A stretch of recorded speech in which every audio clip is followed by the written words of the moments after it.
What is up, everyone? It's Quinn here, and in today's video, I'm going to be going through my Week 17 top 39 running back rankings. Congratulations on making the football championships. If you guys have any questions today or later on in the week, feel free to drop them down below. I'll make sure to get back to every single person. But let's just dive right into the rankings here. And I do just want to mention a few running backs that I don't have in these rankings. Guys that I don't think are going to play this week. Could be wrong, but would lean towards these guys not playing. The first one's James Conner. With the season, pretty much being done here for the Cardinals, I don't see why they push it. They extended him. So James Conner with that knee injury, wouldn't really expect him to play. And then I'll also say that I don't have a Cardinals running back ranked, but it really just comes down to the injury for Trey Benson, his ankle injury, because Michael Carter came in, dominated the usage. But pretty much throughout the entire season, Michael Carter has been the running back 4. It was Amari DiMercato and Trey Benson that were kind of like the backups to James Conner. So if Trey Benson continues to miss time, then I think Michael Carter, probably a decent option in like the higher end running back 3, maybe back end RB2 area. And then Trey Benson, I think probably in a similar spot if he is able to suit up. Kenneth Walker with a new ankle injury. They play Thursday. He's dealt with, I believe, a knee injury.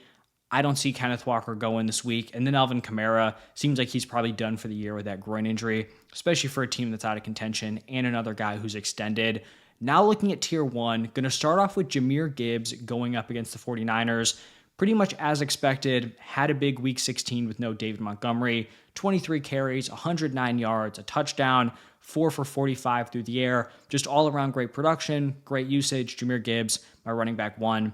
Then I have Saquon Barkley going up against the Cowboys here. We'll kind of see about the health status of Jalen Hurts with that concussion, but with or without Jalen Hurts, Saquon's obviously a lock in your lineup. Then I have Chase Brown going up against the Broncos. Week 16, 13.9 points. His worst game since Zach Moss has been out with injury. But without Zach Moss, the dude's still averaging 21.7 points per game on a great offense, pass catching upside, solid work on the ground. Chase Brown still a locked in high-end running back 1. Then I have Bijan going up against the Commanders. He has scored at least 20 PPR points in 8 of his last 10 games. Just super consistent. Hasn't even been killing it as a pass catcher, just the rushing production, getting into the end zone. Bijan, obviously a lock. And then my GOAT, Devon Achane, going up against the Browns here. Achane was probably the guy I was highest on heading into this season. The rushing efficiency had been a little bit hit or miss, mostly miss, but ends up finally like ripping a long run, something we came to expect pretty much every week last year. Drops 31 points. Was the Dolphins' leading rusher and wide receiver. Like, he's pretty much been close to their wide receiver 1 while also being, pretty much their workhorse back. So Devon Achane locked into the top 5 for me. And then moving into tier 2, still a ton of really strong options. Going to go Josh Jacobs at number 6. Not going to lie, my home league had Josh Jacobs, Tucker Kraft heading into that last game. Was down by 3 at halftime. Did not pull out the dub, which was pretty frustrating. Josh Jacobs, pretty much getting sat down, just to rest towards the end of that one, but still had a decent fantasy day. He scored at least 20 points in each of his last 6. Hopefully you were able to survive the lack of a second half there. Not a great matchup. Minnesota is allowing the 3rd fewest points per game to the running back position, but the consistency's been there. Should be a competitive game script. Don't think we're going to have a repeat of what happened on Monday night. So Josh Jacobs, still a strong play. Then I'm going to go with Bucky Irving going up against the Panthers here. Bucky had a really solid week 16. It obviously started off very well. The usage pretty much tanked late in the game. They went like 2-minute drill offense, and that's a Rachaad White situation. I did see a lot of people saying like, why is Rachaad White in there? It should be Bucky Irving. I will say from like a real life NFL perspective, Rachaad White is just a much better pass blocker, and they trust him doing that more than Bucky Irving, and also like a very solid receiving back. So in the Bucs' minds, like even if you think Bucky is the slightly better pass catcher, it's not as big of a difference as, the difference between the two in pass pro.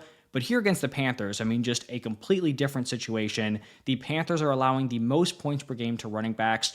Bucky Irving has put up 17 plus PPR points in 4 of his last 5 healthy games, and they're 7.5 point favorites. So barring something unexpected, we shouldn't get into a situation where they're just force feeding Rachaad White late in the game. I think Bucky Irving's going to have solid usage. I think he's going to come through on that usage in this matchup. He's my running back 7. Then, like I talked about, at the beginning, assuming Kenneth Walker does not play, I have Zach Charbonnet here as my running back 8. We have seen 4 games without Kenneth Walker. In those games, Charbonnet has put up 17.9, 25.7, 38.3, and 13.6 PPR points. Super strong usage. He gets force fed. Zach Charbonnet has to be a lock in your lineup if Kenneth Walker's out. Then I have Kyren Williams going up against the Cardinals. Good matchup. Cardinals are top 10 in points per game allowed to running backs, and they just continue to force feed Kyren Williams. 81 carries in his last 3 total games. Then I have Derrick Henry going up against the Texans. This does feel pretty low for Derrick Henry, coming off a solid game. Has kind of struggled to get into the end zone.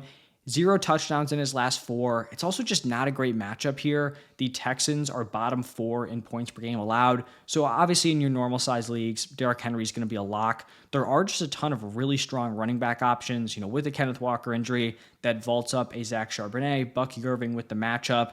And then, the guys ahead of him just consistently producing at a high level. A few more guys in this tier. Jonathan Taylor going up against the Giants. Kind of another guy where I could see an argument for him being higher. Giants are top 6 in points per game allowed to running backs. Jonathan Taylor had kind of a frustrating season. Just went completely nuclear in week 16. 29 carries for 218 yards and 3 touchdowns. Pretty much like single-handedly could have won you your week. So Jonathan Taylor, running back 1 for me this week. James Cook going up against the Jets. Back-to-back big games, 26.3, 27.6. The Bills have the second highest implied point total. They're 9.5-point favorites. Game script that definitely should favor the running backs. Then we're going to close out this tier with Chuba Hubbard going up against the Buccaneers. Week 16, 25 carries, 152 yards, 2 touchdowns, 4 receptions for 13 yards also. Had overtime to kind of seal that one with a touchdown. But Chuba Hubbard with no Jonathan Brooks. Bryce Young playing well. I do think he's in this high-end running back 2 area. Now moving into tier 3, going to start off with Breece Hall going up against the Bills. On paper, a very good matchup. The Bills are top 3 in points per game allowed. Week 16, Breece Hall had solid usage, 14 carries, 6 targets. It is just tough to fully trust Breece here. Obviously, he's been dealing with an injury. This Jets offense, somewhat questionable. I believe they're bottom 4 in their implied point total. And then also, it's just been kind of a disappointing season. Someone who looked like with an offensive upgrade could be like a true league-winning running back.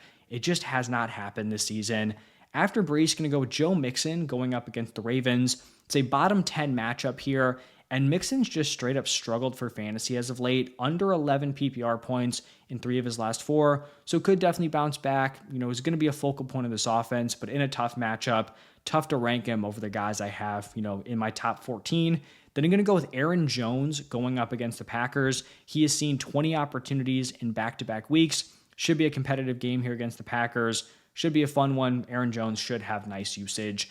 Then I'm going to go with J.K. Dobbins going up against the Patriots. His practice window has been opened. It seems like he has a decent shot to play this week. And if he can play, the Patriots are top 7 in points per game allowed to running backs. Now, the usage, is he going to have his full workload? Still remains to be seen, but the difference between J.K. Dobbins in this backfield and then pretty much any other running back, aside from Gus Edwards having a nice game last week, Dobbins has been their clear top option. He's been the most efficient guy. So if he's active playing and we're not hearing extreme limitations on him, I think J.K. Dobbins is a nice play as a mid-tier running back 2. And then going to be assuming another guy plays this week, Isaac Guerendo going up against the Lions. Bottom 5 matchup in terms of points per game allowed. Would expect him to return from that hamstring injury. But in his 2 games, he has been used as the workhorse, 17 and 20 opportunities.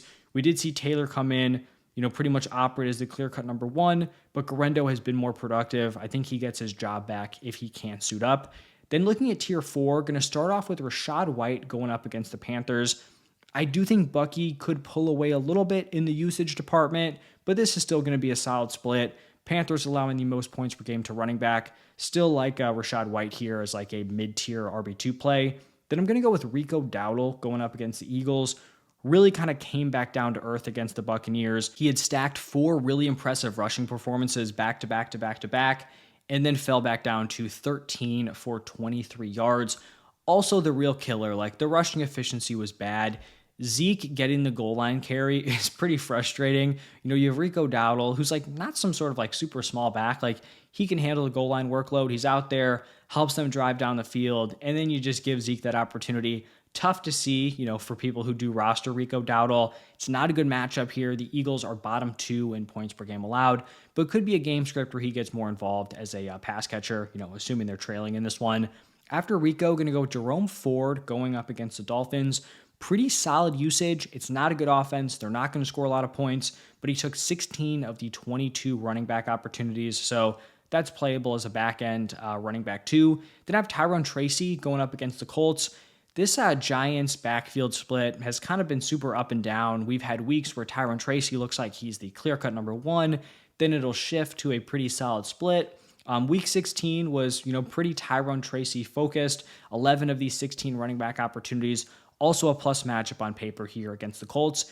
And then my last guy in tier 4, Brian Robinson going up against the Falcons. B-Rob, pretty disappointing in week 16. He took 13 of the 22 opportunities, which is not a great split, with Austin Eckler out. Lost 2 fumbles. Also this week draws a not so great matchup. The Falcons are bottom 7 in points per game allowed. So B-Rob on a good offense, still playable in like this back end RB2 area, but tough to be super excited about him. And I feel like tier 4 is kind of the cutoff on guys that like you really actually want to play in your lineup, because heading into tier 5, we have Ramondre Stevenson going up against the Chargers. His usage has been fine, but the production has just really been nothing to write home about. Under 13 PPR points in each of his last 6 games. Then I have DeAndre Swift going up against the Seahawks.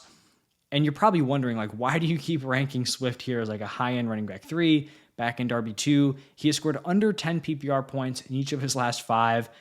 I think it's just a matter of time before he has a decent game. I guess he only has like 2 weeks here. But like his Vegas over-under is 76.5 yards, which is a really strong number here. He's just had like this bad combination of some inefficient games and then also just being completely unable to get into the end zone. So this could be the bounce back here, but I'm not overly confident in any of the running backs from here on out. After Swift, to wrap up this tier, I have 2 Titans running backs. This was like one of the real like committee debates throughout the offseason. I feel like the 2 like real looking 50-50 committees were the Titans and then the Bengals. Tony Pollard had seemingly run away with his backfield, but Tajay Spears making kind of a late push here. The Jaguars are allowing the second most points per game. This has pretty much turned into like a 50-50 split at this point, and Tajay Spears has been the guy getting into the end zone. He has 4 touchdowns in his last 2 games. So at this point, pretty much a toss-up between these 2. Usage is going to be similar. I think they'll both get looks near the goal line. Now, looking at tier 6, going to start off this tier with Jaylen Warren going up against the Chiefs. I do have him as the highest ranked Steelers running back, just based on the potential game script. The Chiefs are allowing the fewest points per game to running backs. The Chiefs are favored in this one. Jaylen Warren has found, I guess, some consistency here. Not a high ceiling play, but he has scored at least 9 PPR points in 6 out of his last 7. In that same matchup, I just have the Chiefs running backs, Isaiah Pacheco, Kareem Hunt, on a fine offense, going up against a decently tough Steelers defense, but this is a 50-50 split. Was kind of hoping fantasy-wise that Isaiah Pacheco would be able to pull away, because at this point, like, neither guy is super playable, but 50-50 split for the Chiefs, mid-tier RB3s. Then I have another split for the Broncos. This is assuming Jaleel McLaughlin is out. If Jaleel McLaughlin is back, I mean, we can dock both these guys, and you probably just want to completely avoid this Broncos committee. But we saw some interesting usage in Week 16. Javonte didn't have a huge workload on the ground, only 4 carries, but he was targeted 11 times. They're 3-point underdogs here against the Bengals, so could be a favorable game script for him. Then Audric Estime, he had a nice Week 16, 9 carries for 48 yards and a touchdown. I believe Sean Payton came out, pretty much said like he has earned more opportunities. The problem is that we've heard this thing before. There was a week, like maybe 3-4 weeks ago, Audric Estime comes out, like pretty much gets workhorse usage, a ton of work on the ground. Sean Payton's like, yeah, we liked what we saw.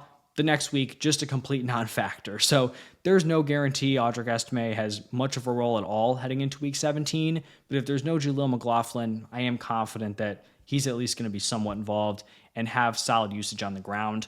Now moving into the 7th and final tier, Going to start off with Amir Abdullah going up against the Saints. We can just talk about both these Raiders running backs here. Have Madison as my running back 38. All these guys fairly close together here. The Saints are allowing the 5th most points per game. I do think, though, these Raiders running backs kind of benefit from a trailing game script. They are underdogs, but like not significantly. So I think they benefit because of the receiving usage. We did see that Alexander Madison had more opportunities, 18 to Abdullah's 13, but Abdullah was more productive. Both guys got into the end zone. This is kind of me making like not some sort of crazy bet, but I think Abdullah probably closes the gap on the opportunities or maybe like takes over by a little bit.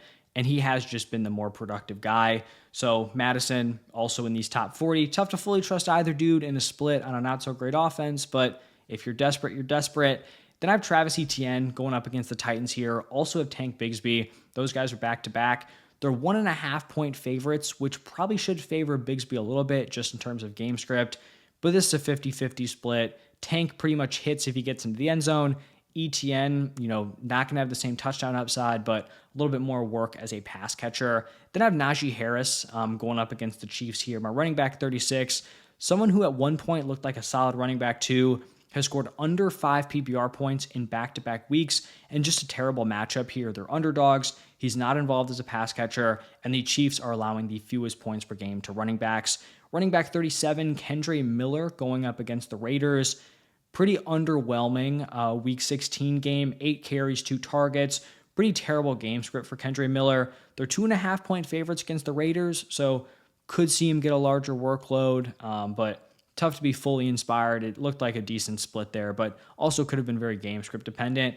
And then my last guy here, Gus Edwards, going up against the Patriots. This is obviously assuming J.K. Dobbins is back. If Dobbins does not play, Gus Edwards probably in like that maybe tier 4 area, tier 5, somewhere in there, coming off a decent game before that, hadn't been super consistent, but still expect him to get some run if J.K. Dobbins is there. We've seen them have a pretty decent split, but Dobbins had just been way more productive, and the guy getting the ball near the goal line. So that's going to wrap it up for my top 39. Any questions, feel free to drop them down below. Thank you all for stopping by, and I'll see you in the next one.